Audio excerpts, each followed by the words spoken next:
Bismillahirrahmanirrahim. Kita lanjut yang masalah kiamat kemarin ya. Kiamat kemarin itu tentang tanda-tanda yang sudah terjadi dan sedang terjadi.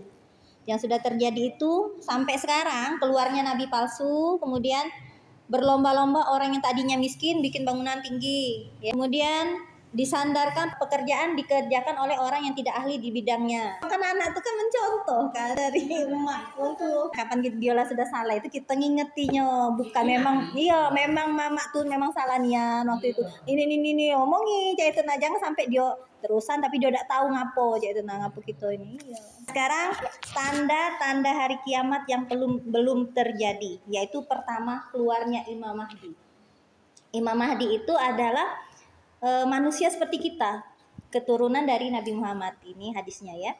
Seandainya tidak tersisa dunia ini satu hari saja, niscaya Allah akan memanjangkan hari tersebut sehingga Allah mengutus seseorang yang berasal dari keluargaku.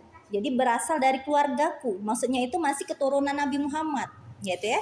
Yang namanya sama dengan namaku, namanya berarti Muhammad. Dan nama ayahnya sama dengan bapakku. Bapaknya Abdullah, berarti Muhammad bin Abdullah.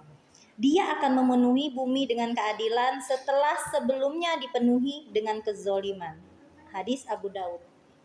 Jadi kalau ditanya siapa itu Imam Mahdi, dia manusia seperti kita, tapi dia itu datang sebagai tanda akhir zaman yang merupakan keturunan Rasulullah, dan nanti dia akan membuat kezoliman itu akan berakhir. Dari hadis Abu Daud juga, Al-Mahdi adalah keluargaku, luas dahinya, mancung hidungnya, akan memenuhi bumi dengan keadilan setelah bumi ini penuh dengan kezoliman.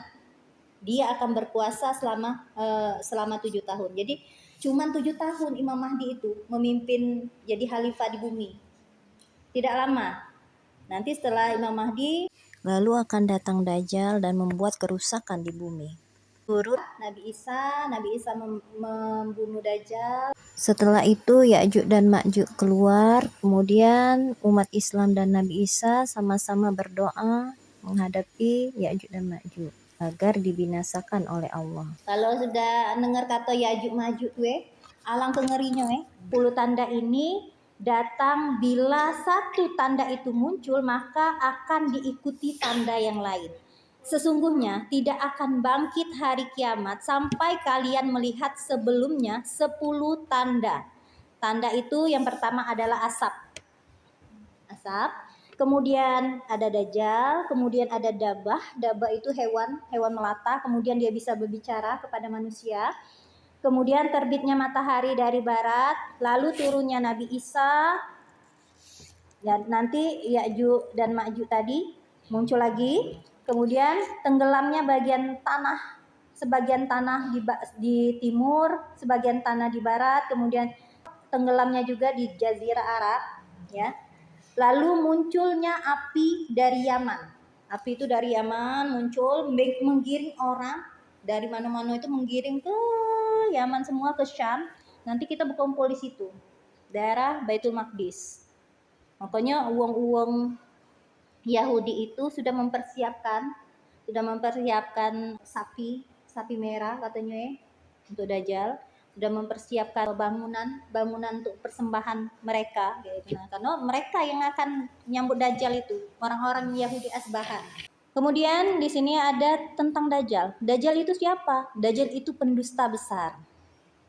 Pendusta besar yang merupakan fitnah terbesar manusia. Kalau kita dipitnah dengan rasa lapar, ndak kate duit, ya, atau rasa kelelahan, itu fitnah juga. Cuman yang paling besar adalah Dajjal. Karena apa? Nanti ya, Dajjal itu bisa membuat seseorang itu memilih air atau neraka. Dibuatnya kemarau panjang. Tentu saja itu atas kehendak Allah. Kan kalau kemarau yang dibutuhkan adalah air. Pada saat itu dia datang dengan menawarkan mau air apa api. Dalam gambaran kita kalau kita lagi kehausan, panas, itu pengennya air. Padahal sebenarnya itulah api yang sesungguhnya, api neraka yang sesungguhnya. Kalau ngikut itu berarti dia bakalan masuk neraka. Tidak ada fitnah di antara penciptaan Adam sampai hari kiamat yang lebih besar dari fitnah Dajjal. Hadis Muslim. Jadi kalau misalnya bisa dihafal ke doa yang sebelum sebelum salam ya, hafal kelah. Jadi pengikut Dajjal itu 70.000 Yahudi Asbahan. Yahudi Asbahan ini nama daerah di Timur Tengah ya. Hadis riwayat Muslim. Ini ada yang ngomong, seorang yang menyangka dirinya beriman, tapi karena dia melihat luar biasaan Dajjal, bisa ini, bisa itu, maka akhirnya dia mengikuti Dajjal. Apalagi kita yang cuma imannya seujung kuku tidak ini ya. Makanya kadang aku pikir, ya Allah, kalau misalnya ada cak itu, ya Allah, mati aku, ya Allah, aku udah sanggup rasanya. Ini serius lah, kalau nyingok huru hara ini akhir dunia tuh ya. Apalagi Dajjal, kaget Dajjal nyampe dah ke sini.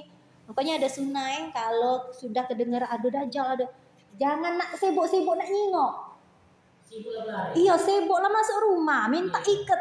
Memang ada hadisnya, ikat lah istri dengan anak tuh. Iya, biar apalagi betina.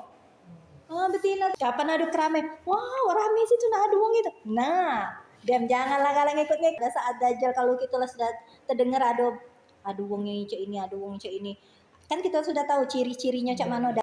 Agak matanya buto, sebelah kanan buto, sebelah kiri itu bentuknya cak anggur, entah tuh bentuknya cak anggur cak mana. Di sini tulisan uang muslim bisa baca kafara, kafa dengan ro, baca bisa tuh baca. Jangan sampai ngikut, maksudnya tuh waspada. Pokoknya banyak-banyak lah berdoa. Iya, semoga kita tidak tahu, Allah alam. Sesungguhnya aku akan memperingatkan kalian tentang Dajjal, dan tidaklah seorang nabi kecuali dia telah memperingatkan dari Dajjal. Demikian pula.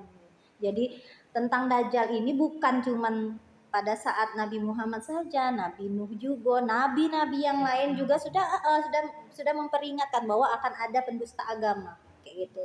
Ada namanya pendusta agama yang disebut Dajjal, dan hari kiamat itu akan turun ketika ada tanda-tandanya, itu salah satunya Dajjal.